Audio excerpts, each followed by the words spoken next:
What's up, guys? It's the Bedazzled here. Welcome back to another vinyl review. Today, we're taking a look at the cult classic soundtrack to the cult classic neo-noir film from 1985, To Live and Die in LA, original motion picture soundtrack by Wang Chung. Now, obviously, not many people do know about this movie. It's a really awesome movie, I think, for the time it was made, when ahead of its time. Another reason why I haven't seen this movie, it's R-rated. It's it's one of those films. No, it's not. I know what you think. It's not one of those films. It's just really interesting, to say the least. But anyway, we're not here to talk about the movie. No, we're talking about the soundtrack that is accompanying it. The vinyl that's right behind me, as you can see. It's a great artwork, as you can see, with palm trees and the rising sun, and see that blood, that sort of trickle blood. That's meant to be a palm tree. Very cool. And I like the font work too. It's very nice indeed. But yeah, that's the artwork itself. It's a really nice one. I do think the boys did well on that one. So, music itself, it's an 8-track album, so very common for a soundtrack of the 80s. I mean, soundtracks like In Space, I think, had 8 tracks as well. One side made up of course, songs that were used throughout the movie, and the other full side was a big instrumental suite of songs that were also used in the movie as well, but for different scenes. So the opening scene, of course, opens with To Live and Die in LA, which I watched the opening scene before, which is the police cavalcade with the limousine, and it opens with the title track, and the title track sounds amazing with that intro piano riff and everything. It's so awesome, and I love it live as well. I think To Live and Die in LA should be played more live by the band. And that's just one of 2 tracks I know how to play myself. The other one we'll get to in a bit.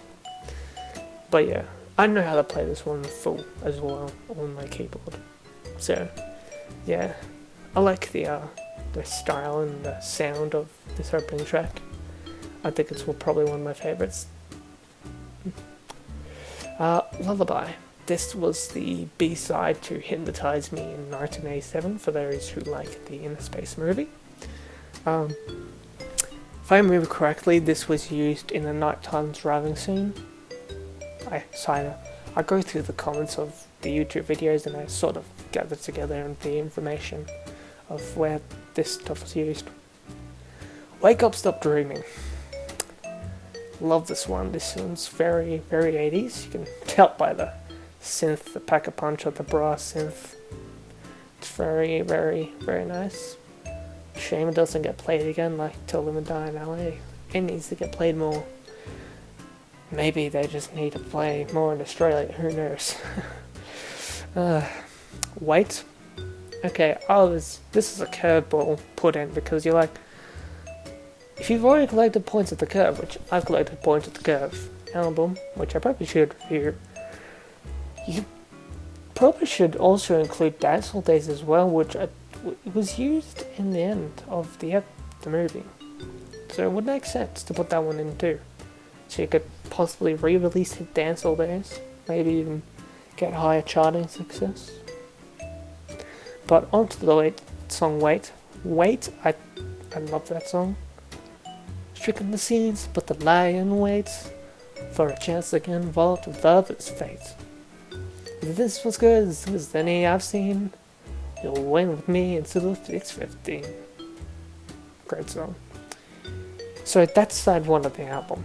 Side 2 is instrumental. So it's the To Live and Die in LA instrumental suite. So this one, like I said, I favour more because it's great instrumental. It really brings up the rowdiness and the cool, raw atmosphere that is the LA area where the movie is set, obviously in the first place. And capping off, starting the instrumental section, is the City of Angels. Now, I just figured out how to play this song on keyboard bass today, and it sounds phenomenal. It took me a while to actually convince myself to play bass again, because it was like, I hate playing stringed instruments. Then I was like, hang on, I could just get VST from my keyboard and we could have it done. So I was like, yeah, we'll do it that way and we'll play it that way. And yeah, it's one of my favorites to play now, so yeah, thanks Nick. Your bass line in that song is really nice. The Red Stair, again, they keep you referencing to the glow of the, as you can on the artwork. As you can see, it's like an orangey, red, yellow sunrise. Something too similar to what we saw this year in LA itself. So, kind of mirror image there if you think about it. Black, Blue, White, the B-side to Wake Up, Stop Dreaming. This one is a nice one. I like this one a lot. With that sort of sequenced keyboard riff. There's a bit of noise going on in the background again. That's 2 times that's happened now in the video. And capping off the instrumental suite is Every Big City, with probably the heaviest composition on the album. Oh, I love it. It's so good. Yeah, but if you really want to understand where all these songs come in, you gotta sort of see the album, see the movie for yourself, and how we do that? No, I'll tell you how they fit in. So, solid album, great movie soundtrack, and yeah, I never thought I'd be making videos again, because I haven't had time recently, and I'm preparing for the Halloween special.